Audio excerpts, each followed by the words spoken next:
Hello YouTubers. Typically I don't make too many videos outside just because it feels weird talking to a camera and you know, it just typically I don't do it. It just feels funny for me.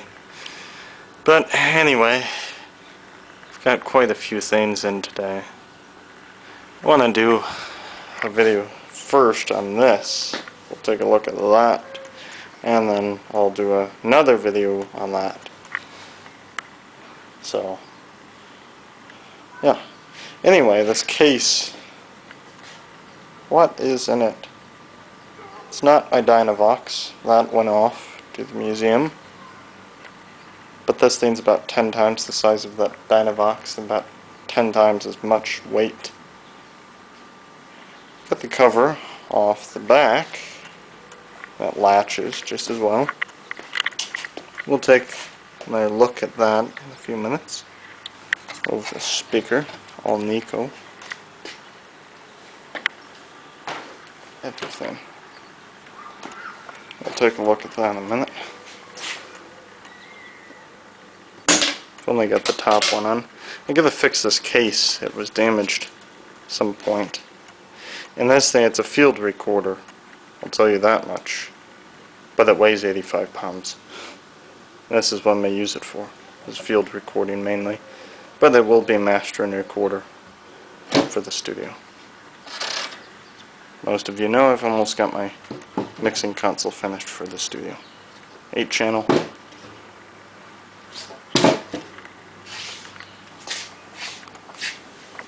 Look at that. Needs a lot of tender loving care, but it's all there pretty much for the most part. You can't truly wrap your head around the size of this. I thought it was going to be the size of my Ampex 600. Huge. No way. 19-inch and about 19 inches tall. I'm zoomed out all the way and it's still big. This was never screwed down, and I can't figure out why there's two colors. I can't figure out why looks like somebody hand painted over everything on here, because you don't have the on and off and any of the settings, but you can see where there was something. You can see the Concertone and that stripe, and these meters are, I'm looking at the camera and it makes no sense. I mean, the size, it just looks, 3 inches or something. And literally, that is the size of my hand. It's about a 5-inch meter. Huge. You could probably see that from 100 feet away. There's the inside. No output transformers, no input transformers. Gotta clean the bits of cobweb out. It's going to get a whole recap job. Very basic electronics compared to the Ampex, which was a much better mic preamp, and these aren't very good for that. Although people buy them, cut them up, and use them for that, they're truly not made for microphone preamps. They're truly made for just a recording preamp for a reel-to-reel.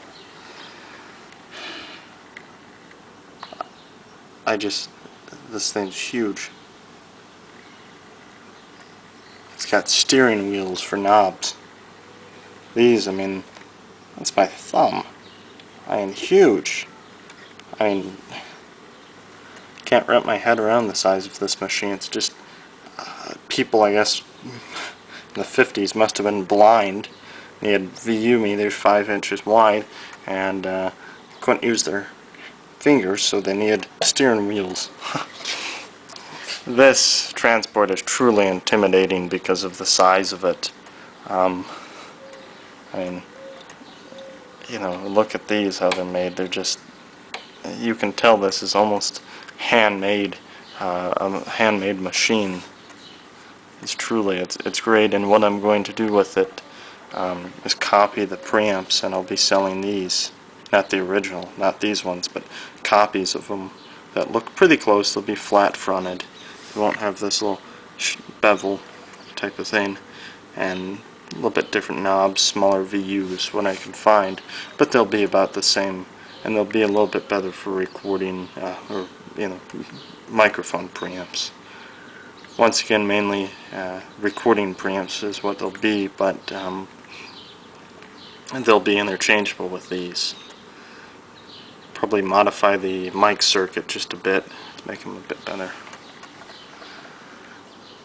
This mechanism, I guess what you do is when you're in stop, click that over, fast forwarding, fast rewinds or something. Q, I have no clue what Q means. Locks that up, I don't know. And then you can put in the editing mode. You can see they notched that out, so it would fit over that and it would fit the reel.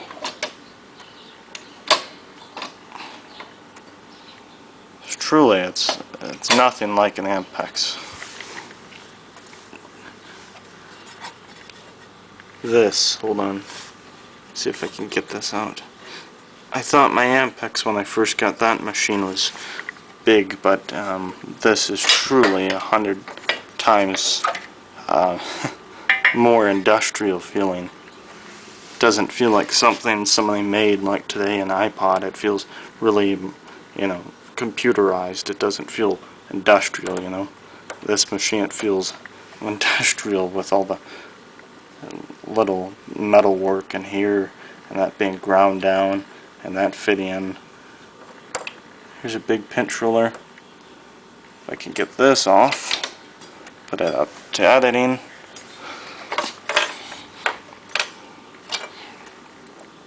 There's your big cap stand, about the same size as an Ampex. Bearings look good. Okay, let's put that in stop. This, I don't know why this machine is pressure pad, but I'm going to get rid of those. Probably not the best machine for, because it uses the pressure pad, probably not the best machine for that new RMGI back-coated tape, because you're not supposed to use it with pressure pads. But we'll just have to live with that and figure it out. It's got 2 more spaces for heads. Probably, I think, you would have maybe 2 erase here. You'd have your, sorry if I got the camera off there. Probably then 2 more record and then a stereo playback right here for staggered tracks or something. I've got this is a stereo playback head that looks like somebody else changed because it's green and those are all black. But this was never wired up, and you can see it just takes these little plug-on style. And that's really thick coaxial cable, and I gotta figure out where I can get some of that. I know it's like $1 a foot, so it's very expensive. In Los Angeles, like everything else at the time, was made in California, Redwood, Ampex. Like I said, you've got your spots for your extra felt pads, which I want to do away with those so I can use the new tape. Which I think, these have, you can monitor the bias, so it's a really professional machine with that feature. Those are the same knobs, it looks like, as on the crown reel-to-reels. But I'm not sure. I think I could probably get this running for the new tape bias-wise.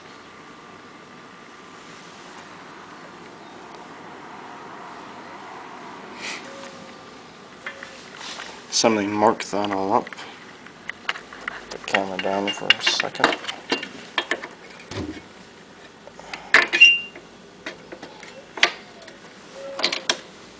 Truly,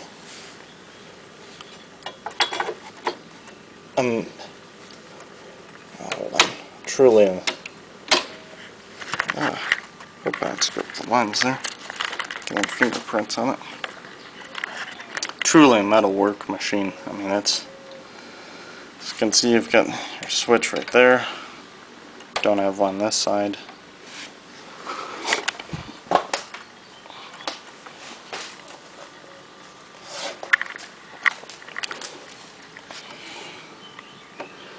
Here comes the confusing part now. Get some more room.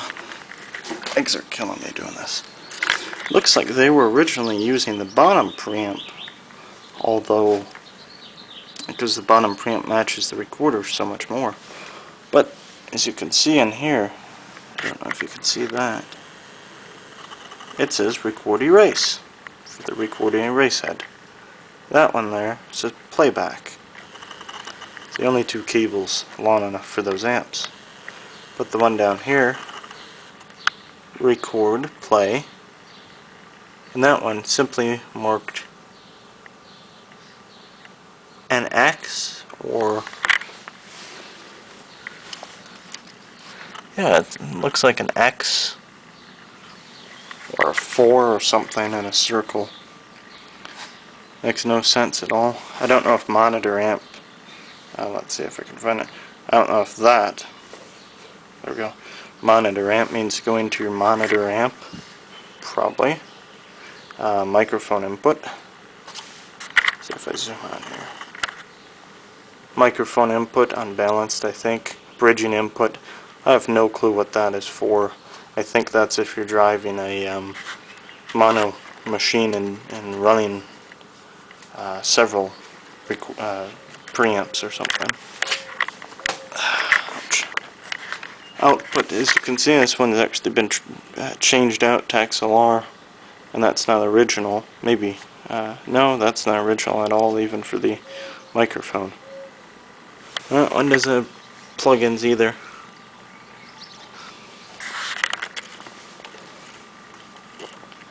Power cord. I was hoping to keep these original, but that is just cracked.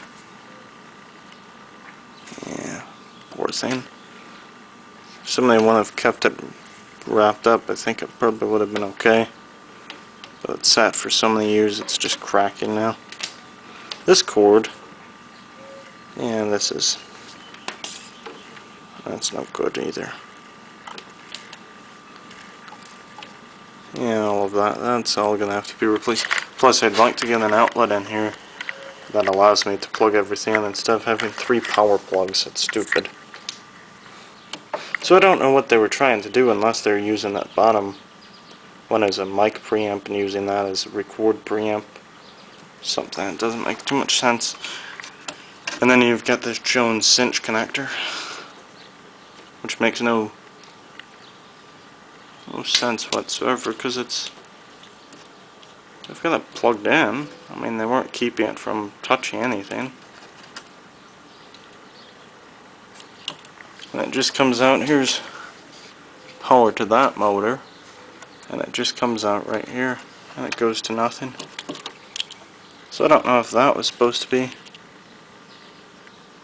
No, because that one was plugged in. I can use that though. I'll tell you, that's a good connector. But that won't plug into anything.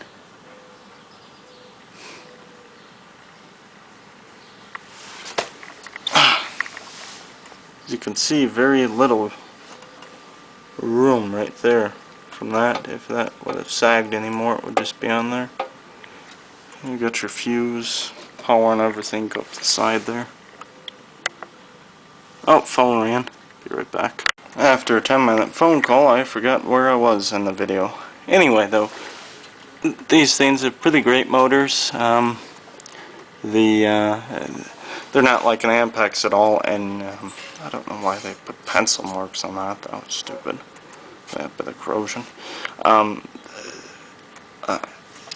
The thing is with these recorders and MagnaCord as well, that switch sitting right on there, I don't like that too much, is that I think somebody put this in themselves. So that doesn't look factory.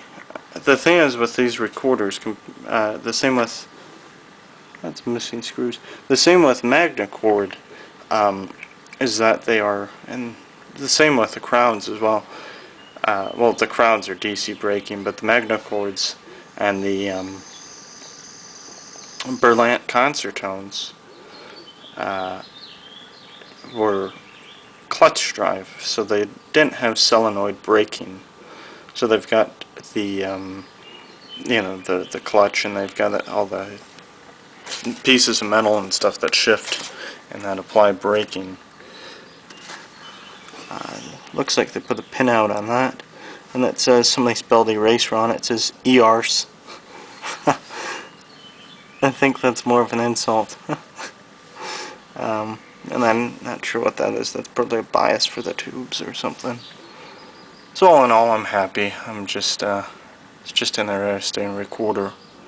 It looks like it's had a few modifications, but that is pretty good. You know, like I said, clutch drive, whereas most of the Ampex recorders were solenoid drive, which is a ton better,